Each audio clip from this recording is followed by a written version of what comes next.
Tercer dia a Budapest i un altre dia que vam començar amb quasi 40 graus. La veritat és que, per mi, va ser una putada.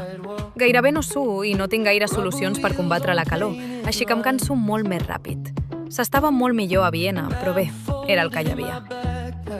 Vam començar pel Mercat Central de Budapest, inaugurat l'any 1897. És el mercat cobert més gran i antic de la ciutat.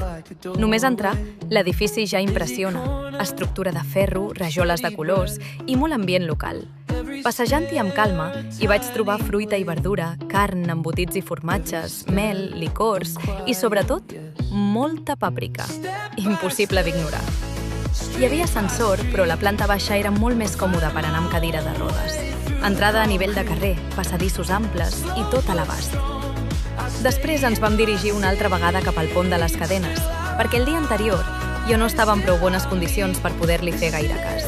A la tarda teníem un free tour pel barri jueu de més de 2 hores. Va ser sorprenentment interessant i la guia estava molt implicada. Només una queixa. Abans de reservar, et demanen que avisis si vas amb cadira de rodes. Jo ho vaig fer. Però quan el terra era empedrat, no m'esperaven. I això fa molta ràbia. Perquè si has d'avisar, com a mínim, que s'adaptin de veritat. A la descripció trobareu l'enllaç del tour.